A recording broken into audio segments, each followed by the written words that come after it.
Glória a Deus. O descontentamento de Jonas e a resposta do Senhor é o título. Glória a Deus. Livro de Jonas 4. Mas desvoltou-se Jonas extremamente disso e ficou todo arrependido. E orou ao Senhor e disse: Senhor, não foi isso o que eu disse, estando ainda na minha terra? Por isso me preveni, fugindo para Tarsis, pois sabia que és Deus piedoso e misericordioso, longânimo e grande benignidade, e que te arrepende do mal. Peço-te, pois, Senhor, tira-me a minha vida, porque é melhor morrer do que viver. E disse o Senhor: é razoável esse teu ressentimento?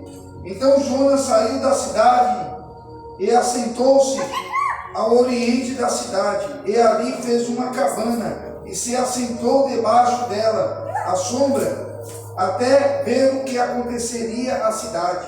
E fez o Senhor Deus nascer uma boboreira que subiu por cima de Jonas, para que fizer sombra sobre a sua cabeça, a fim de o livrar do seu enfado. E Jonas se alegrou em extremo por causa da boboreira. Mas Deus enviou um bicho no dia seguinte, ao subir da alva, o qual feriu a boboreira, e esta se secou. E aconteceu que, aparecendo o sol, Deus mandou um vento calmoso oriental, e o sopro feriu a cabeça de Jonas. E ele desmaiou, e desejou com toda a sua alma morrer, dizendo: melhor-me é morrer do que viver. Então disse a Jonas: é acaso razoável que assim te enfades por causa da boboreira? E ele disse: é justo que me enfade a ponto de desfazer a morte? E disse o Senhor: tivesse compaixão da boboreira, na qual não trabalhasse, nem fizesses crescer, que numa noite nasceu e numa noite pereceu. E não hei de eu ter compaixão, que então mais 120.000 homens que não sabem discernir entre a sua mão direita e a sua mão esquerda, e também muitos animais.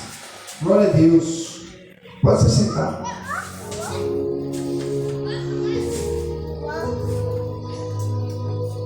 Glória a Deus.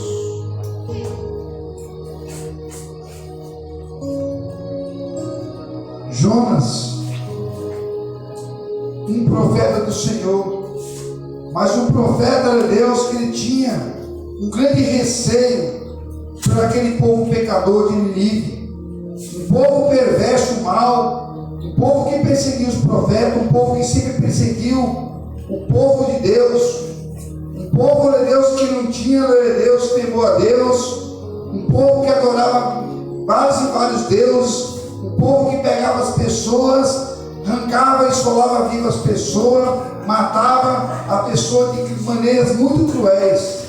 Mas Jonas, ele tinha um receio daquele povo, porque aquele povo era um povo perseguidor do povo de Deus, e Jonas o achava que aquele povo não merecia salvação, que aquele povo, Jonas julgava aquele povo como aquele povo tinha que padecer, aquele povo tinha que morrer, aquele povo teria que ser destruído.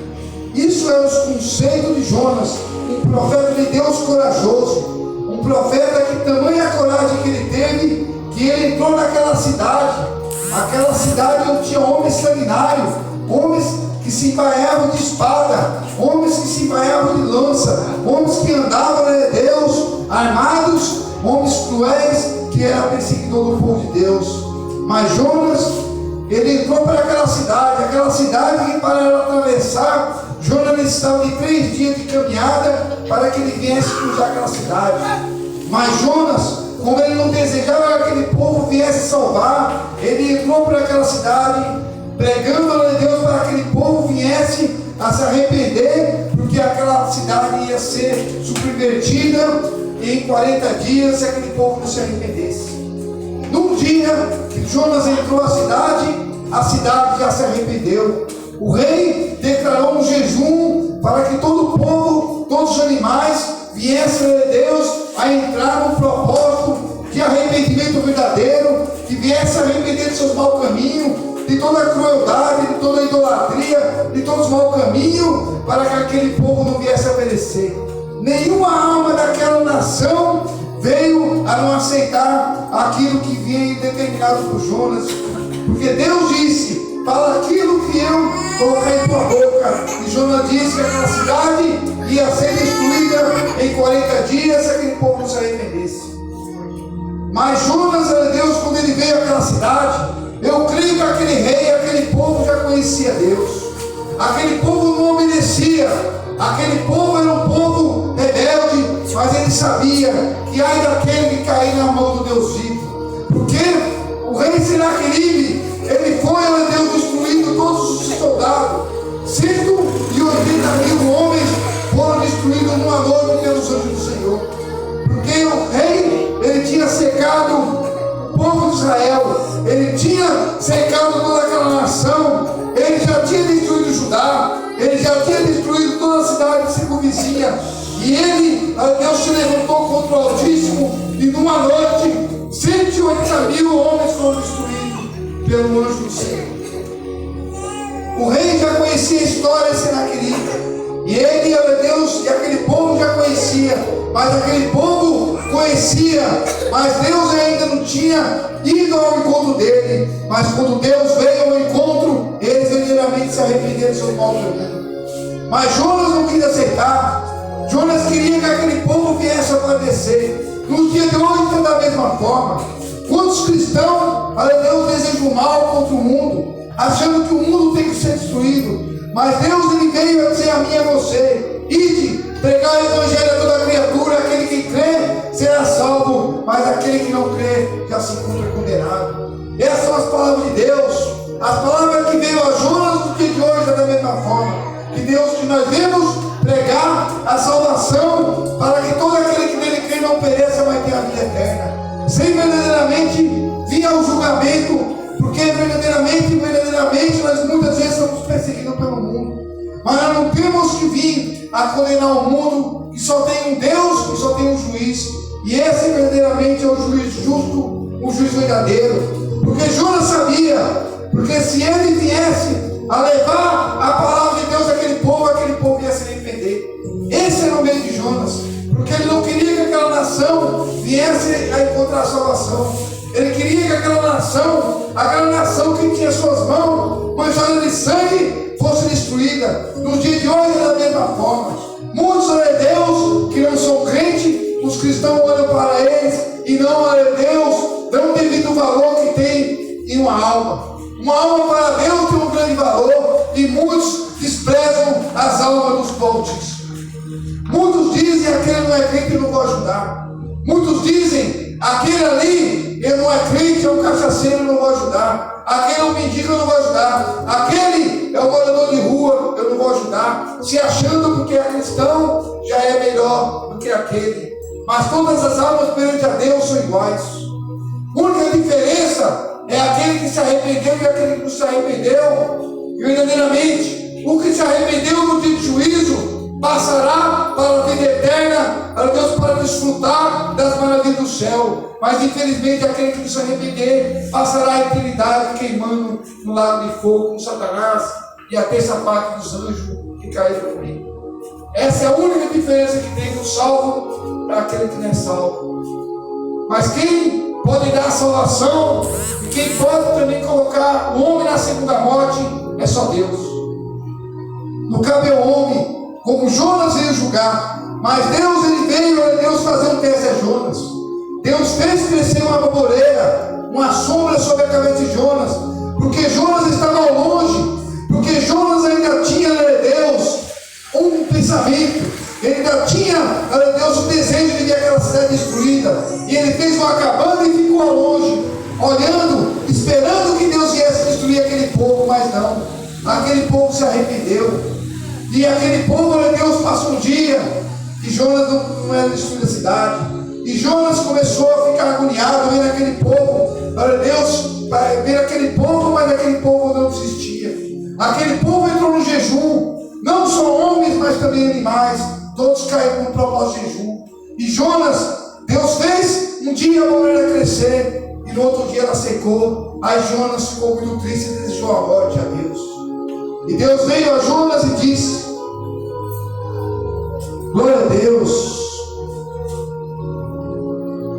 E disse, no versículo 4, e disse o Senhor: é razoável esse teu ressentimento? Então Jonas saiu à cidade e assentou-se ao oriente da cidade, e ali fez uma cabana e se assentou debaixo dela, à sombra, até ver o que acontecia à cidade. O ressentimento de Jonas foi porque quando ele pregou a palavra, aquele povo logo se arrependeu e ele se ressentiu, ficou muito triste e saiu da cidade. No versículo 6, e fez o Senhor Deus nascer uma boboreira que subiu por cima de Jonas, para que fizesse sombra sobre a sua cabeça, a fim de livrar do seu enfado. E Jonas se alegrou em extremo por causa da boboreira. Mas Deus enviou um bicho no dia seguinte, ao subir a alva, o qual feriu a boboreira, e esta se secou. E aconteceu que, aparecendo o sol, Deus mandou um vento calmoso oriental, e o sol feriu a cabeça de Jonas, e ele desmaiou, e desejou com toda a sua alma morrer, dizendo: melhor me é morrer do que viver. Então disse Deus a Jonas: é acaso razoável que assim te enfades por causa da boboreira? E ele disse: é justo que me enfades a ponto de desejar a morte. Me disse o Senhor: tivesse compaixão da boboreira, na qual não trabalhasse nem fizesse crescer, que numa noite nasceu e numa noite pereceu, e não hei de eu ter compaixão da grande cidade de Nínive, em que esta mais de 120.000 homens que não sabem discernir entre a mão direita e a sua mão esquerda, e também muitos animais. Nínive era a capital da Síria. Nínive era a central onde ficava o rei, onde ficava ali a maior parte da nação da Síria, como capital da Síria. Até nos dias de hoje, Deus ainda se encontra, Deus, uma capital de um povo, Deus rebelde, um povo que muitos ainda são idolatras, mas eu creio que muitos se salvaram, Deus, se salvaram através do arrependimento, porque a salvação veio a todos. Cabe a cada um de nós escolher entre o bem e entre o mal. Aquele povo, Deus, veio a chegar ao arrependimento, porque aquele povo teve um temor verdadeiro a Deus, um temor que Jonas não teve, porque Jonas, quando ele estava naquele barco para que viesse Deus, ele desceu ao fundo do barco e estava dormindo. Quando veio aquela tempestade e os marinheiros acordam dormente, e ele estava ali dormindo no fundo do barco, achando que esconde de Deus. E ele disse: eu sou hebreu e eu temo ao Senhor. E aqueles marinheiros têm um grande temor a Deus, porque muitas vezes, irmãos, de temer a Deus para ter temor a Deus, um pequeno erro pode trazer a destruição e pode trazer a salvação para mim e para a sua alma. Porque aqueles marinheiros que não eram cristãos, eles tiveram grande temor a Deus. Tanto, Deus, que quando lançaram Jonas no mar, Deus, eles ficaram, Deus, muito temorosos a Deus, com medo de Deus destruir. Chegaram, Deus, a fazer várias e várias ofertas ao Deus vivo, porque eles temiam verdadeiramente a Deus. Eles tinham um temor que Jonas não tinha. E esse temor nos dias de hoje está voltando nas congregações, porque não serve mais a Deus com temor. Eles estão querendo seguir a Deus de qualquer maneira. Faz que Deus ia chamar a mim e a você, para que nós íamos ter um temor devido ao Deus vivo, o Deus de justiça, o Deus que verdadeiramente zela pela minha e pela sua alma, que que verdadeiramente devemos caminhar firmes no caminho rumo à salvação e à vida eterna. Devemos verdadeiramente ter o temor devido a Deus, para que a mão de Deus não venha pesar sobre mim e a ira de Deus não venha cair sobre mim e sobre você no dia de juízo. Deus venha abençoar cada um nessa noite. Essas palavras nos deixam. Deus venha dar graça. E nós vemos verdadeiramente compreender a palavra, nós vamos entender. Não vemos ser como Jonas, que se escondeu, mas vamos encarar a realidade. E a realidade é essa: ide, pregai o evangelho a toda criatura. Esse é o mandamento que Deus nos mandou através de Jesus Cristo, para que nós venhamos fazer uma boa obra. Deus abençoe cada um, em nome de Jesus. Glória a Deus.